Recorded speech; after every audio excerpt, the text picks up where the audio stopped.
Welcome back. Yes, that was entirely my fault. Now, obviously, no one's going to be seeing this because no one's going to know we're here. But what I'm going to do is, if you find links, if you go to the bottom right of your screen, you'll see the links. I'm just going to now repost those. That was entirely my fault because that just pretty much sums up my week. There you go. Okay.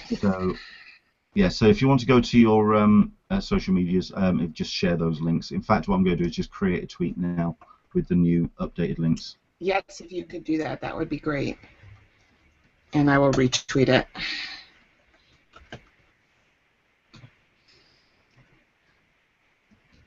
And we are live.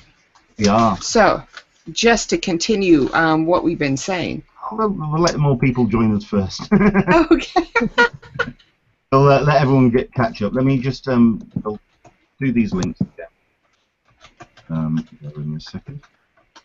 But yes, small technical hiccup there. I do apologise, but that was entirely my fault. Oh, hang on a second. I'll get the new links up and running. So yes, what we were talking about was the 70. I wanted to comment on your all of the anniversaries that you had mentioned, and so I did some quick math and figured out that that was 1941, was 75 years ago when all of those characters were created. Yeah. Which wasn't that a significant date? Wasn't it a few years? I'm bringing back World War II history here. When was the end of World War II? I thought it was 1944. Was it 40? I thought it was 41 too.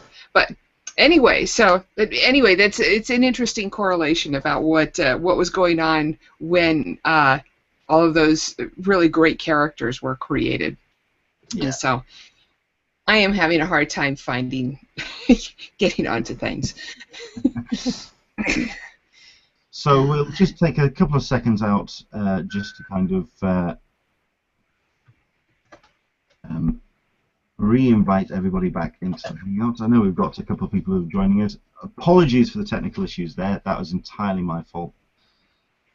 Just to quickly sum up again my week, to give you an idea, it looks like we may have lost our condo. So it looks like I'm going to be involved in the hotel sale, hotel apocalypse, and also my car died on Wednesday evening, which if that kind of financial hiccups happens again, that's my Comic-Con over and done with. So yes, that's the kind of week I've been at. And not only that, but I've also been listening to David Bowie's Black Star album, which has just put me in this kind of emotional funk anyway. So fun and games, but there we go. So we've got, please do share and let everyone know about the new links, and we'll roll in again about what we were talking about. So Souvenir Guide is submissions up and running. April 16th is the deadline. Do get your submissions in for any of those topics. Don't forget, they have to be on those topics and nothing else, unfortunately, which means you can't just put in any kind of random thoughts that you would like to say about Comic-Con. That's what this Hangout is for. So, yes, do jump in on the Souvenir Guide. The other piece of news that came out, I think, certainly in terms of speculation, was off the back of the San Diego Comic-Con unofficial blog, who have turned around and stated that they are putting their neck out and putting the Hotel Apocalypse date as being, are you ready? April the 5th. This is off the back of one of the partner companies for travel planners. They have been in contact with OnPeak, who merged with Travel Planners. They managed to speak to somebody within that company. It's not official, it's not nailed in stone, but we are looking at Tuesday, April the 5th. So if you are wanting to nail down your rooms for Comic-Con this year, that's the date you really kind of want to keep nice and open in your calendar. Usually the sale does historically happen at 9 AM Pacific time, 12 p.m. Eastern. So that's when you need to have your hands next to your laptop and ready to go on the hotel sale. The hotel sale has traditionally been certainly an easier part of the whole process. There were a couple of hiccups maybe 2 or 3 years ago, and people were having issues with the site, but it was only a smaller percentage in 2015. So hopefully, fingers crossed, if you are going in for the hotel sale, you'll have an easier time of it. I don't think we've heard anything else in terms of rumours about any of the other dates, such as the Open Online. We've not heard anything, have we, Alyssa? No. The blog is predicting the weekend before Valentine's Day, but I'm kind of thinking the weekend after. So it's apples and oranges at this point. It's who knows at this point. It really doesn't matter. We're going to be doing. I'm sure we're going to be doing a special on the hotel apocalypse before April 5th to go into sheets and all of that. What I had really wanted to talk about today was buying groups. Okay. And get into something like that, just in prep, because I've been getting a lot of people not calling, but touching me about what is a buying group. I got this from even somebody who's applying for press next year, and who was thinking about applying for press, then found out that press, it was too late to apply for press, and yeah, been there and gone, and is now looking at having to got it together to come to San Diego. So I said, hey, you got to get into a buying group, and he's like, well, what's a buying group?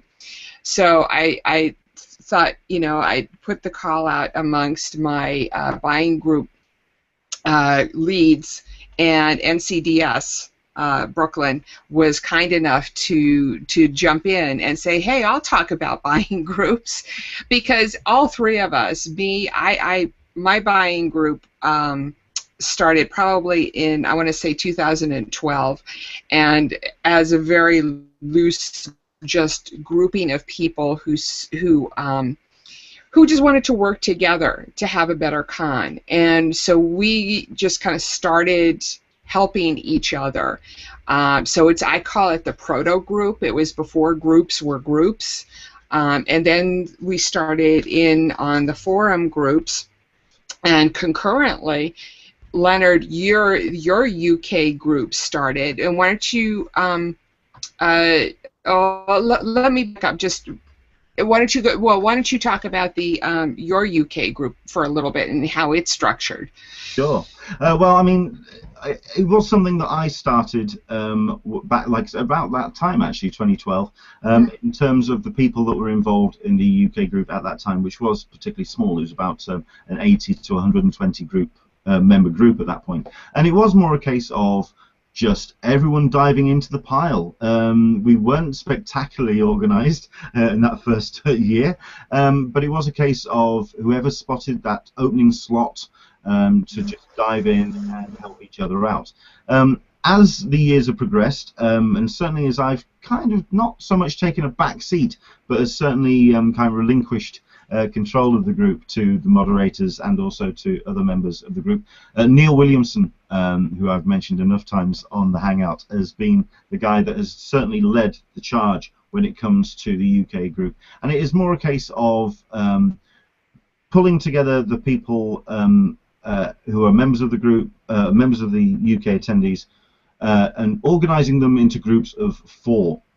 Usually a case of somebody who's going to help coordinate the groups, officiate the communication in that individual group, and then also feed that information back to kind of like a central line, which is usually Neil. That way, if there are any open slots and everyone has kind of gotten themselves sorted in one group, and if there's any stragglers in the main list, at least then we can kind of pull on that name and on those loose straggling names and kind of get our best to get them to get their badges. It's worked pretty well so far. Obviously, I think a lot of people, when they organise badge teams, I think the main issue is communication. and making sure there's no crossed wires, especially in the current way that the badge sale works, in that if you put in a name which has already had their badge bought for them, or indeed if they've already applied for a badge on another form, it can bring the whole thing down if nobody knows who's applied and where people are in terms of... oh, yeah. I think, certainly on my mind, where things really kind of trip up is when people aren't working within that group, and if they're kind of almost working as rogue, so like group members, that they've also got applications going off in other groups elsewhere, and things can kind of get very messy. That's where good kind of group leaders and good communication comes in line. And yeah, we'll talk about some group rules. The groups on the forum, thanks to a couple of people who developed some spreadsheets, one-click buttons and spreadsheets, and Jay Kristen and Joe Pare and Transmute Jung, who have all really worked with all of the groups, and NCDS can talk to this also, towards getting it automated. So when, as you were saying, when somebody buys a badge, they just click a button, so they know. Yeah. How many people are in your group in Brooklyn? We're approximately, I don't know the exact number, but about somewhere between 50 and 60 people. We had 50 for pre-registration, and then we've added some family and friends for general registration, plus a few members who didn't get in the previous year that wanted to come back and try again. So we have a large group. How long has it been running? This is our second year, and we definitely, a lot of the things, you know, that Leonard was talking about the first year without the update button that allowed us to know where people were at, it was chaos. People were getting in so fast, they didn't know who to buy for, people got skipped. I was so devastated after the sale because I was the leader here to run it and facilitate it, and we had a lot of crossed wires. And so I think after that sale to the general, to the pre-registration, to now this coming up general, we've worked really hard to refine the process, to educate everybody around. We have our own buying group section that you created for us for all of our members to continually communicate any updates, any changes in the groups. And it was a turnaround from last year's pre-registration, which was chaotic, to this year that ran so smoothly. You would think that these people were all living together in the same house. It was literally night and day, you know, and you know, I take my responsibility very seriously because I've basically put myself out there, and while I can't promise anything to anybody, I can't tell them that they'll get something. I want to do my best. I want, you know, these are my peeps. I take care of them. I want them all to be taken care of. So I work hard to communicate, follow up with them, email them. I would say it's pretty much a second job when it comes to the buying group times. I'm always working on it, thinking about processes in between, but it's pretty much a second job. I do a little bit at work though. Don't tell my boss. I mean, one thing I've certainly done in the UK group, I don't know if this is the same for you, both Alyssa and Brooklyn, when people have been expressing an interest in taking part in the badge teams, and say the interest has kind of been expressed back when the pre-registration badge sale has happened, do you encourage people to watch what's happening with that badge sale to kind of familiarize themselves with the open online, or is it something that you find people kind of now start kind of showing up to take part in badge sales? Well, you're looking at me as if to say, no, how can I say this diplomatically? No, well, for my group, who's been together for so long, we have the majority of the people in the group are simply looking to fill out what they've got. They did fairly well in the pre-sale, so they're looking for Saturday and preview night. badges. We, in general, only work on word of mouth. So we'll accept a brother or a friend into our group, but it has to be somebody that we know in real life. Versus on the forums with the two new groups that we've had being established, who basically will take anybody and will be that first year, which is a little scary. I'm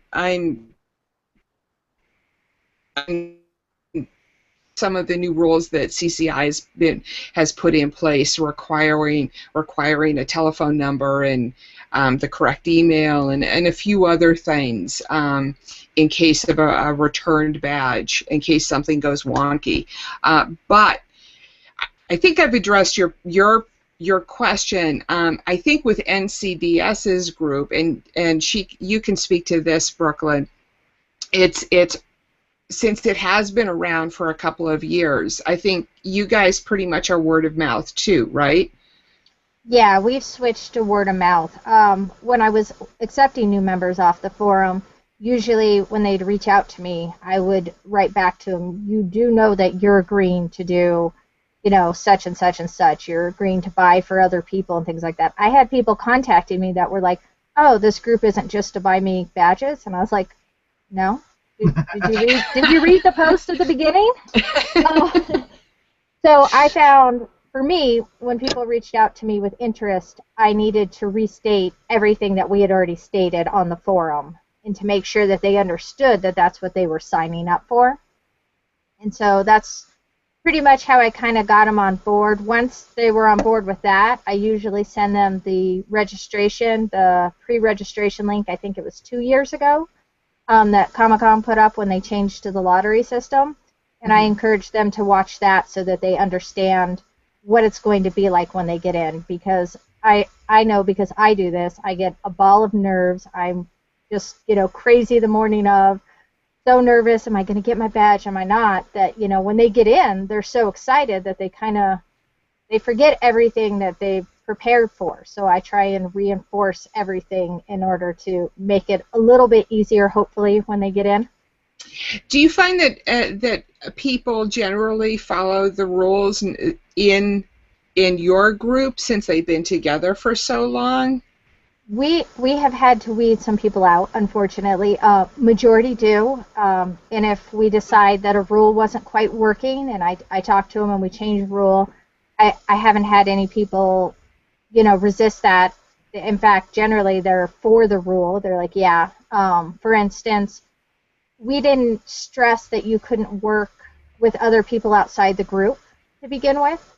But then we found that that wasn't fair to the members in the group who were buying, with all 3 slots. And so we changed the rule that you could only be working with the buying group and that you should be buying for only people in the buying group. Just, it makes it more fair, because we had some people who didn't get 4 days that would have gotten 4 days. And they were in and they were going to buy with all 3 of their slots. So it's, people seem on board. They want to go. They want to help each other. We haven't had any problems with building the community. I try and get them to talk to each other and communicate.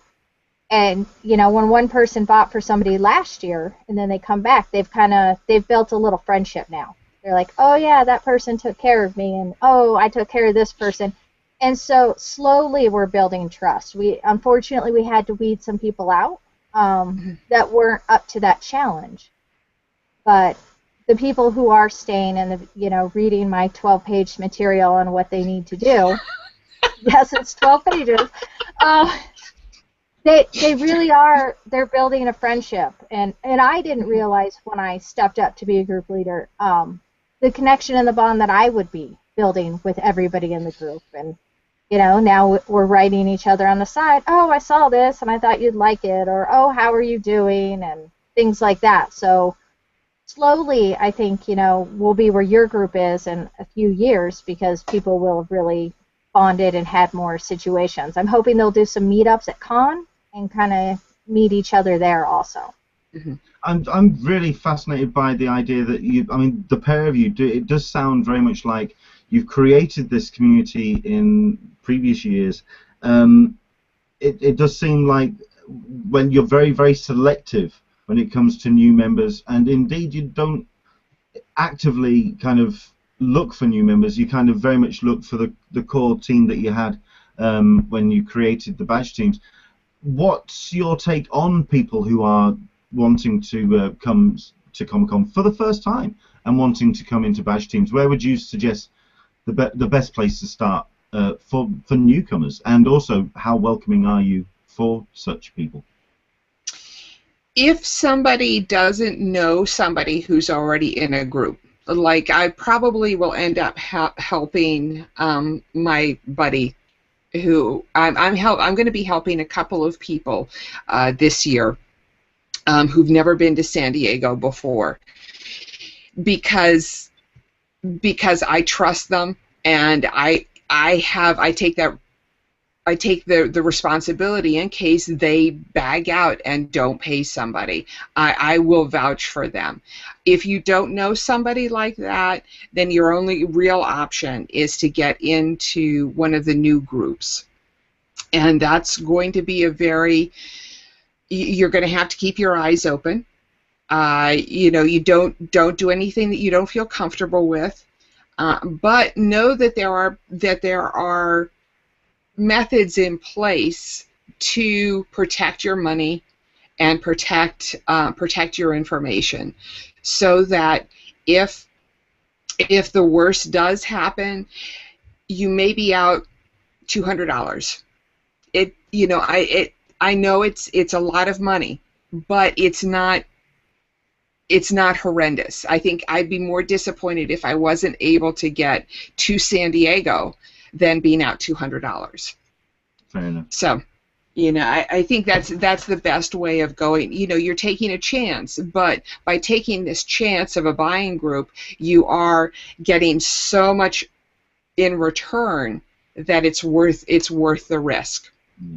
The reason why I brought it up is because in the UK group, what we often do is, if there are new members that are showing up around this time of year, which, as we're now starting to approach open online, they're starting to recognize that there are groups that will help.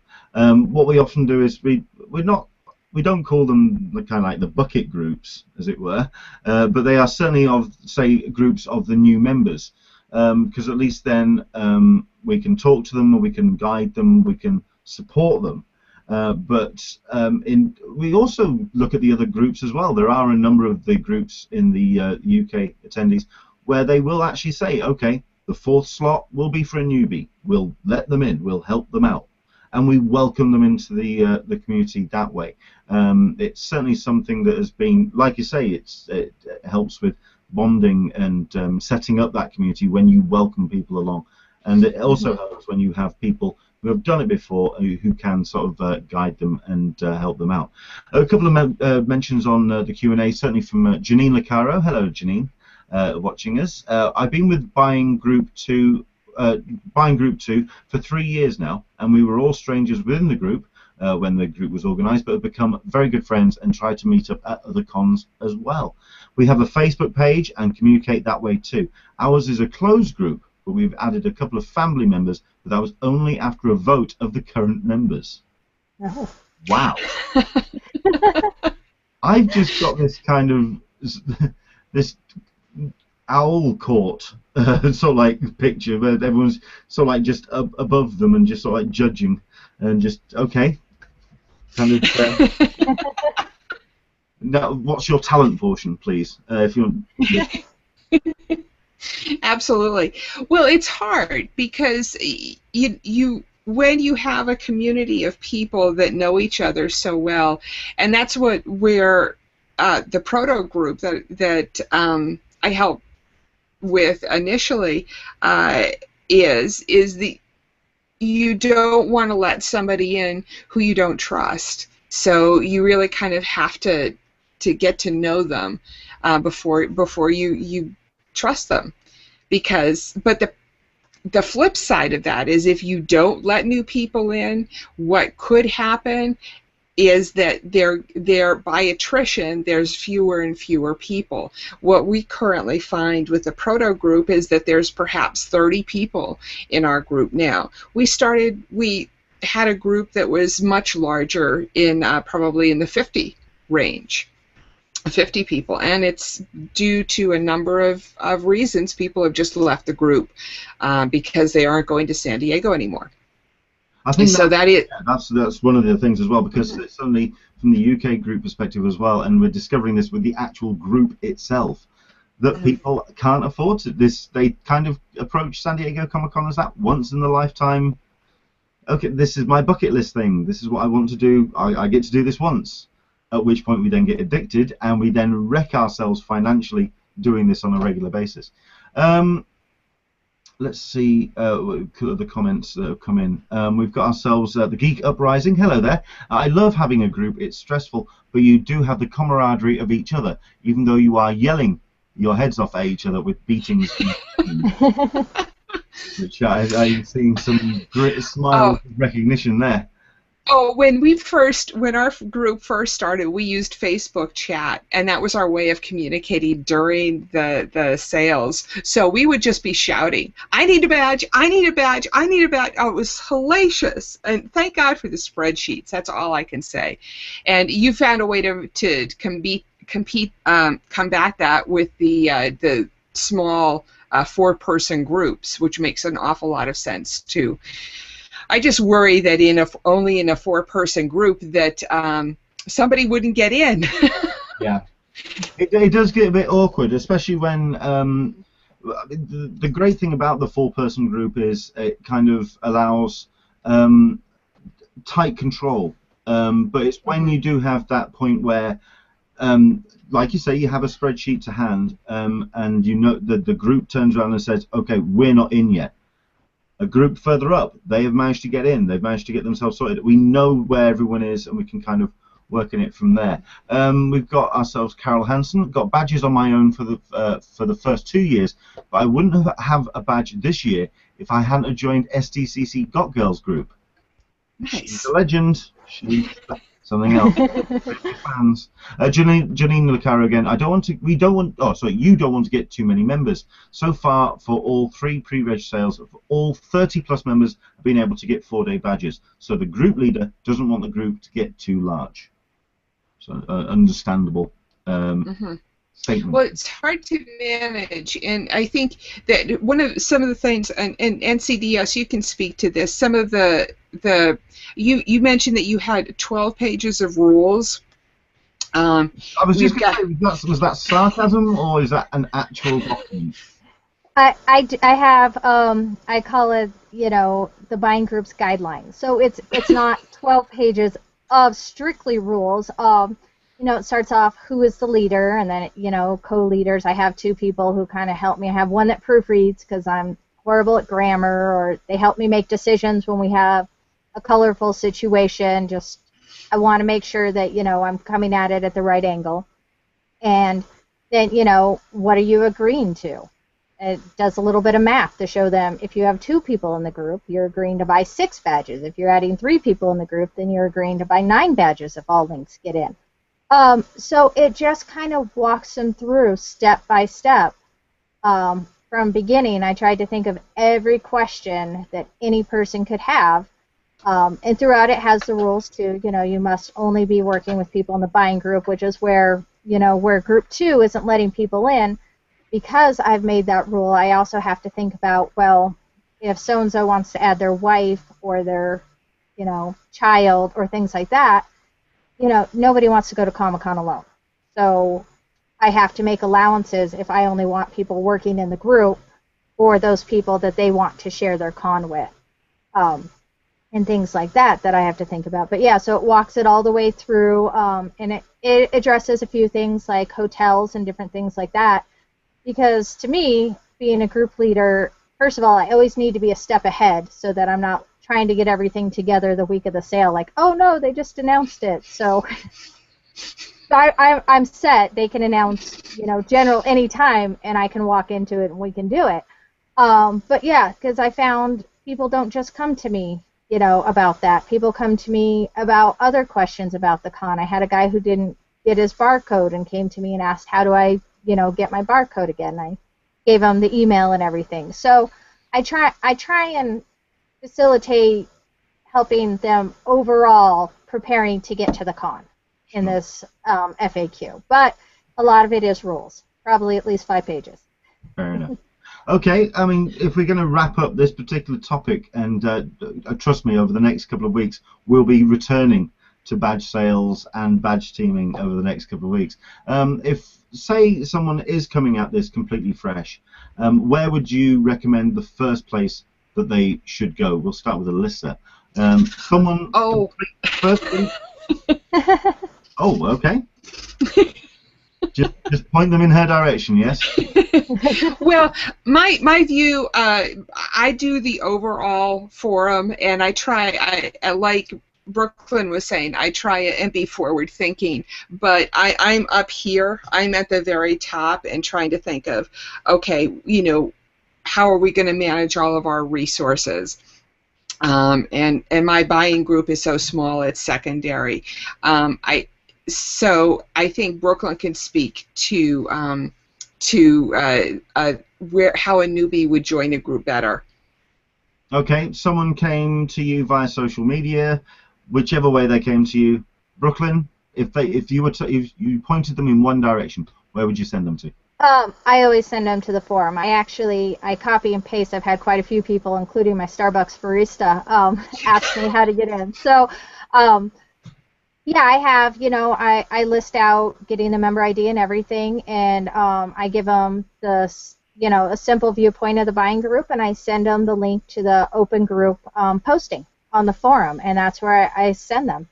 And then I encourage them also to post in the welcome thread and where they're getting their username from, and I make sure that they know that it's a pay-it-forward community.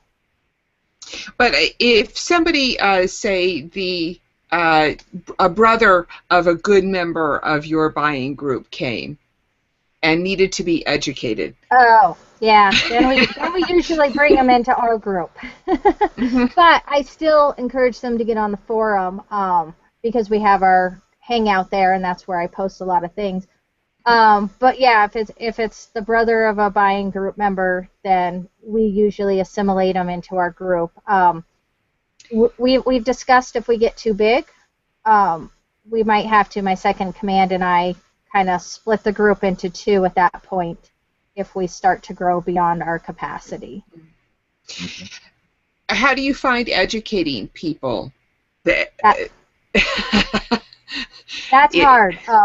That's been my biggest struggle because not everybody, I have, of course, the members that sit down and read through my 12-page documentation like there's no tomorrow.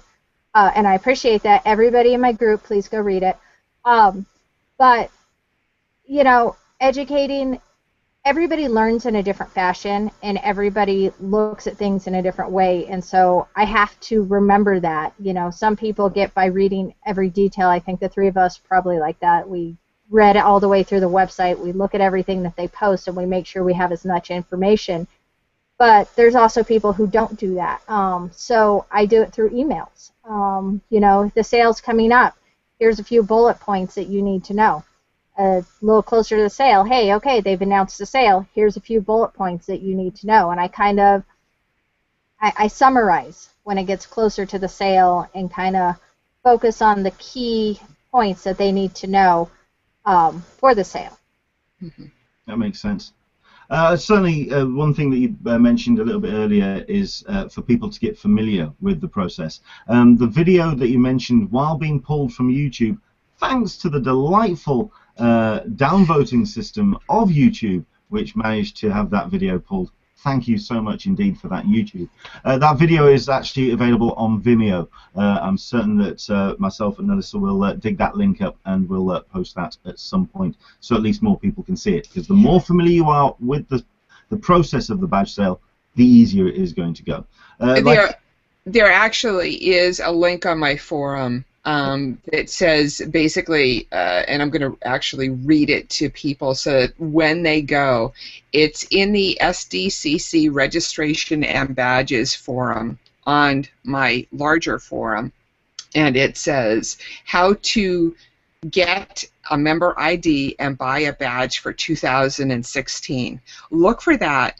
In there you will find a link for that video. Excellent stuff.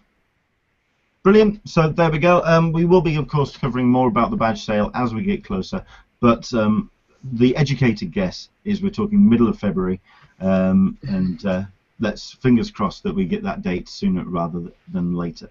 You usually do get the emails out, I'd say, about the week before, so do keep your eyes on your inbox. Okay, other bits and pieces that I want to talk about before we kind of wrap things up. Something I wanted to cover at the beginning of the show in terms of CCI news is the other announcement that happened this week. Doctor Who is being announced that it will not be happening as a 10th series in 2016. You're only going to be getting a Christmas special, and it's going to be a 10th season which will start in 2017. It's also going to be Moffat's final season before he hands the reins over to Chris Chibnall, who is the creator of Broadchurch. He's also written a number of Who episodes, and he'll be taking over in 2018. This not only means that we're not going to be getting any new Who in 2016, but we're more than likely not going to be getting any Doctor Who representation at San Diego Comic-Con 2016. So there's going to be a tidy chunk of space that is going to be free, certainly in Hall H, at some point in the programming. Also, this means no Sherlock either, because we have heard word that they're starting they're going to be prepping for the shooting of the 4th season in April of this year for a 2017 air. But that probably means that we're not going to be getting any Sherlock representation at San Diego Comic-Con either. So if you are a Who fan or a Sherlockian, it looks like it's the fan groups are going to be your where you're going to get your fix in San Diego in July. I've been disappointed with Doctor Who this season. I'm having a hard time getting into it. So I'm not surprised that Moffat is changing track. Brooklyn, have you been watching? Absolutely. Oh. You can't see my shirt, but it's got the TARDIS on it. Yeah, you know, it's funny because I think the writing has been fabulous this season, and yet at the same time, I've struggled with, I don't know, the direction that it's going. It hasn't felt like my Doctor, and I admit every time they switch Doctors, it takes me a long time to warm up to them. I think I didn't even like Matt Smith until the Christmas Carol, and then I was like, oh, yep, okay. And then, you know, finally, I'm a David Tennant fan.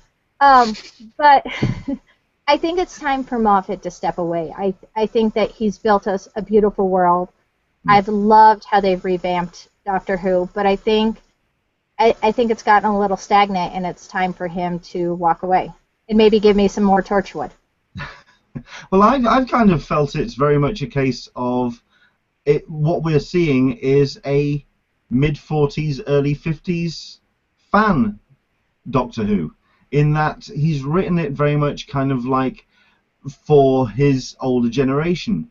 When I see the new episodes, I think back to that first episode of Rose with Christopher Eccleston fighting with a plastic hand in very kind of sort of pantomime fashion, and the kids loved it. And you also had a creature that was made up of stretched skin on a frame. It was fun, and the kids could get into it. This has seemed very kind of adult, and it's certainly not something which I can imagine the family bonding around the television watching. So I really would like a sense of fun to come back. I mean, even the what has been considered the fun episode of the Peter Capaldi Who, where he starts playing his guitar and he's kind of talking to camera. That has been the closest we've had to a fun, is that a really kind of vibrant, fun Doctor Who. I think that's a bit lacking. So I think you're right. It is time for Moffat to move on, because I think he's kind of writing now a little bit too much of a grown-up Who, and I think it's time we kind of got a little bit more fresh blood in it. There has been a host of other shows that have happened this past week. I went through and I wrote everything down that either premiered or came back on. I would like to get everybody's opinion about, on a scale of 1 to 3, about whether or not they enjoyed it. Just quickly. So has everybody seen The Colony? What do you think? I gave it a 3, a plus. I haven't seen it. Have you seen it, Brooklyn? I did. Wait, what's my scale again? 1 to 1 to 3. 1 to 3. 1 to 3. Yeah. I wasn't sure. I'm very intrigued by it. I always say that I have to watch something for 4 episodes. I'm very intrigued. I need to know what's going on outside of this colony and how did they come to the colony. So I think they've set up the suspense really well, and I'm going to stick with it. So I'm going to give it a 2.9. Just in case it goes wrong, I can say I left some room. Okay. The 100. Has anybody watched The 100? I have. Yeah. I gave it a 2. I'm getting bored with it. I was bored with it at the end of last season, so I'm not sure if they can pick it up to keep my interest or not. I feel like we've kind of been running in a circle, and I would like to see them kind of progress the story outside of that circle. Right. Did you, in amongst your car breaking and all other things, Leonard, did you get a chance to see The 100? I haven't seen a thing. Not Shannara either? I haven't seen a thing. Not Shannara either. After all the talk we did a few shows ago. I really like how Shannara is. It's so how annoying. Shannara is developing. I would give Shannara a 2 also. Have you seen that, Brooklyn? Yes, I watch a lot of TV. I'm actually. Where I leave you two to it. Off you go. I'm actually thinking about stopping watching it, not because I don't like it, because I like it so much. I'm thinking about reading the books and then coming back and finishing the series. I like who they have playing Will. I was a little worried. I was like, because I saw him in Glee, and I was like, is he going to be able to pull off this character? And I think he's pulled it off beautifully. And then I love Manu, so anything you put him in, I'll probably watch anyways. But I think he's done great as a druid, and I'm very interested in this world, and I know they started off with the second book. And so there's a first book, and the way I understand it is each book follows the same heritage, but they're different characters. So we'll see. Because of that, I might be able to read the first book and watch the second at the same time, but I love fantasy, and I think they've nailed it. People are like, it's on MTV, what? And I'm like, have you seen Teen Wolf? Because I'm like, they're doing very few, but the few that they're doing, they're actually taking the time to develop them and put actual stories to them. And they're willing to go dark, which I like. I appreciate.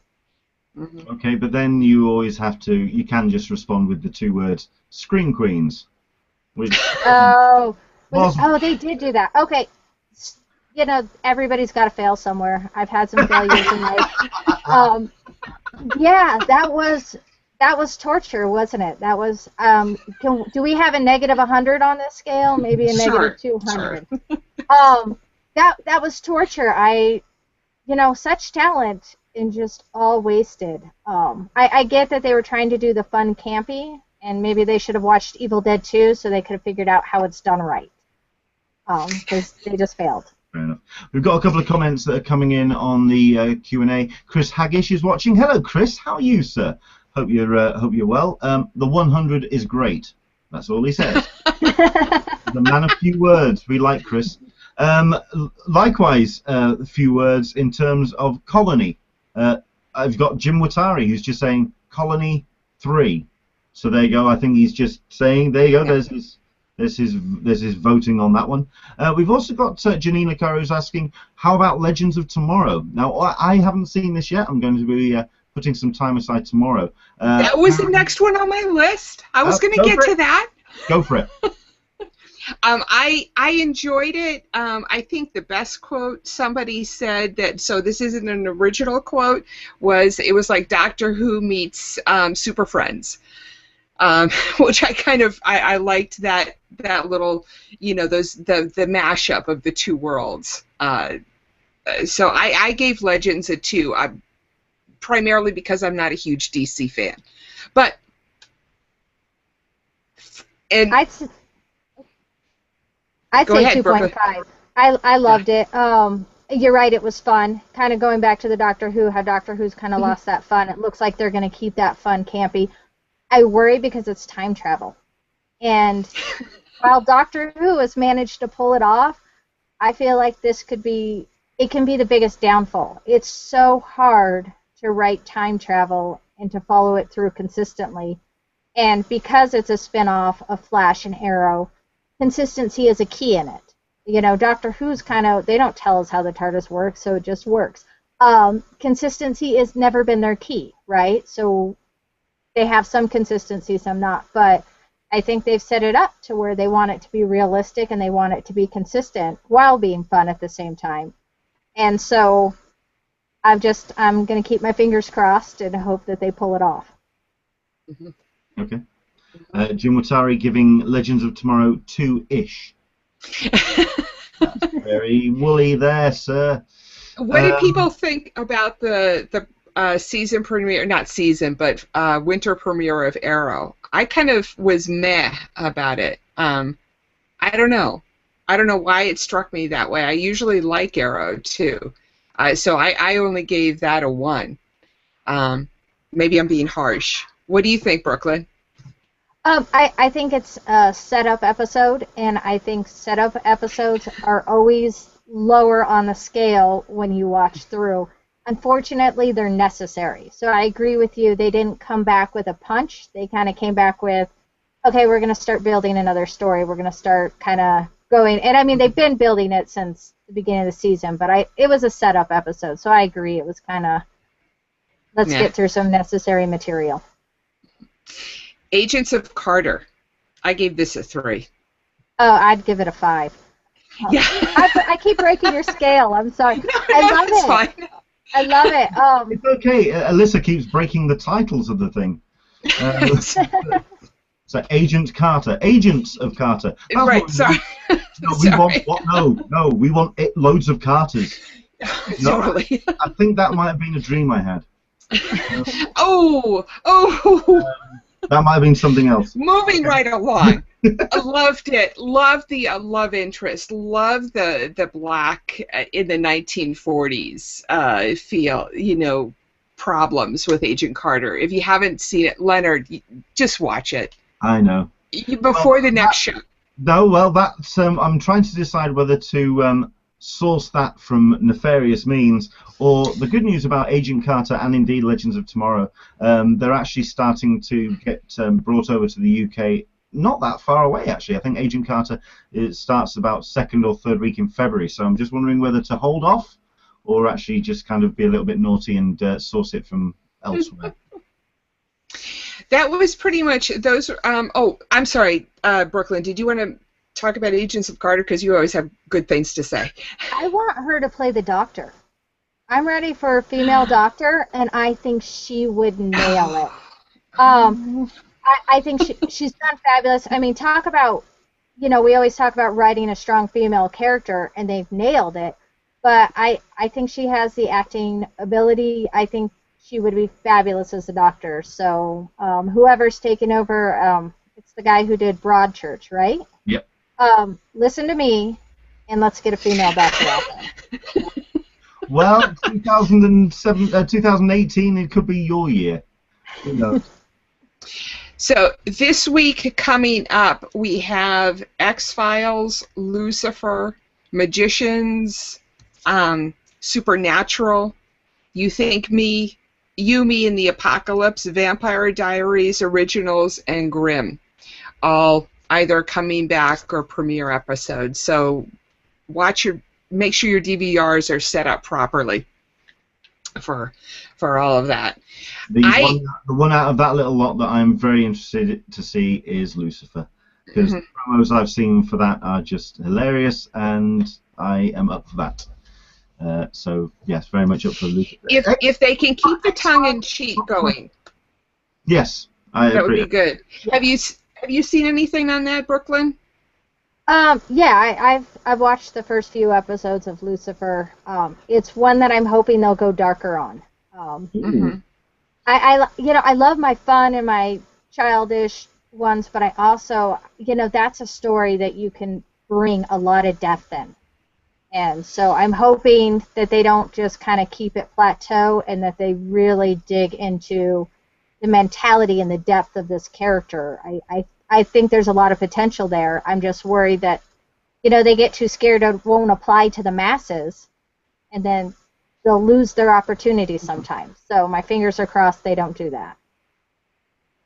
We've also got a message from Dan Berry. Hello, Dan, who's watching. Supernatural started last week. I think he put a question mark there. Yes, I think you're absolutely right that it did start, but that's very much like saying that Days of Our Lives is back.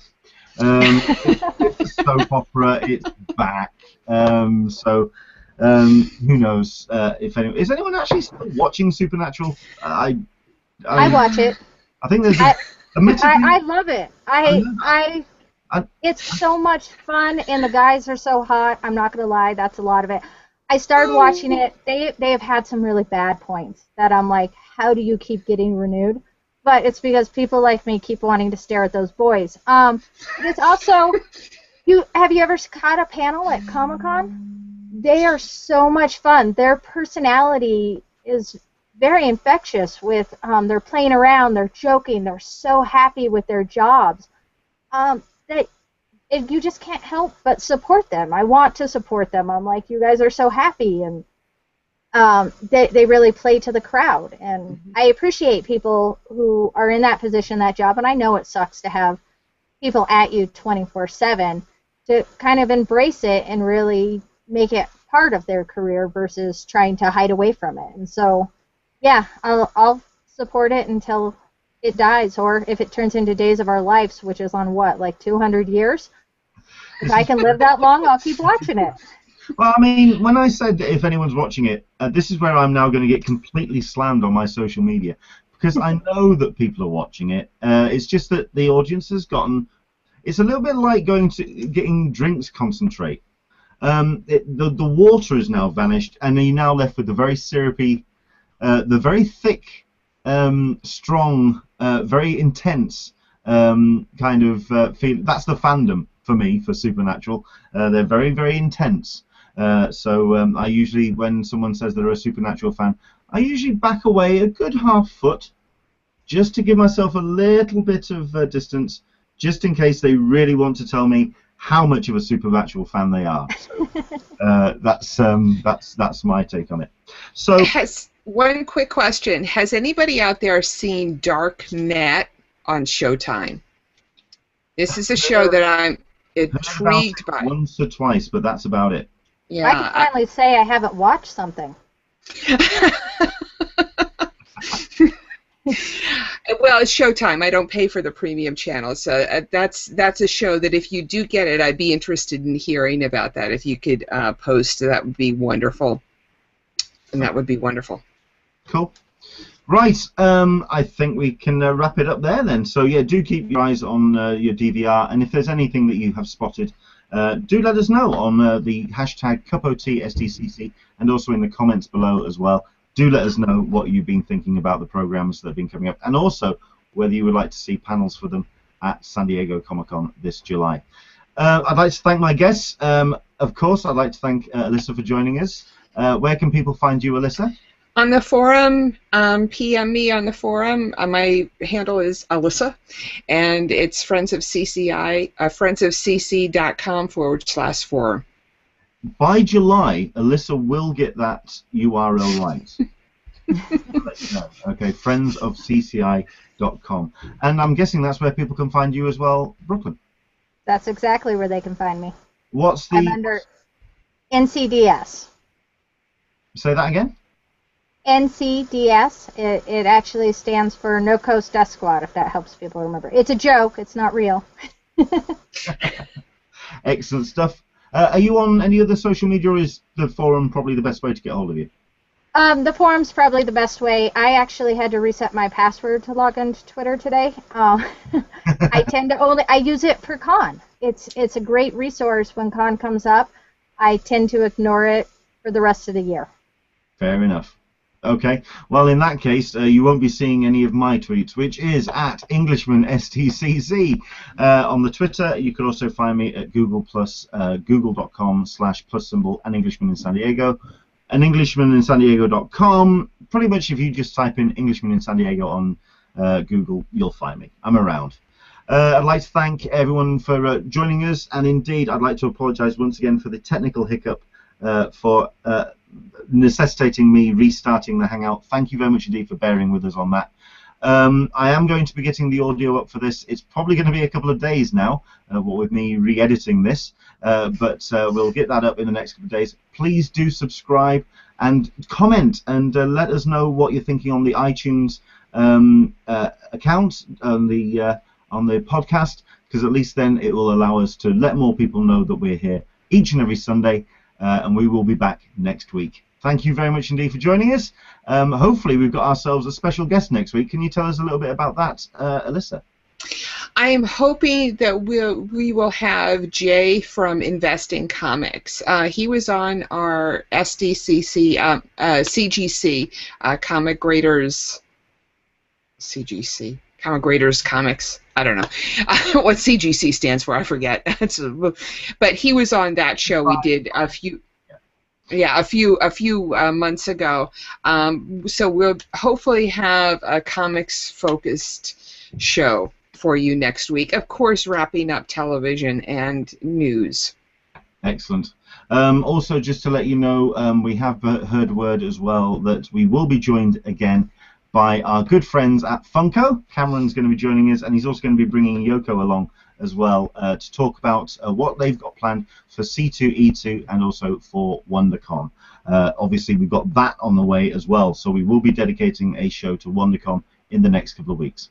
Thank you very much indeed for joining us. Do take care, enjoy the rest of your weekend, and hopefully I will find you in slightly better form on my end, and hopefully we'll see you next Sunday for another Talking Comic-Con, a cup of tea with an Englishman in San Diego. Take care, and we'll see you soon.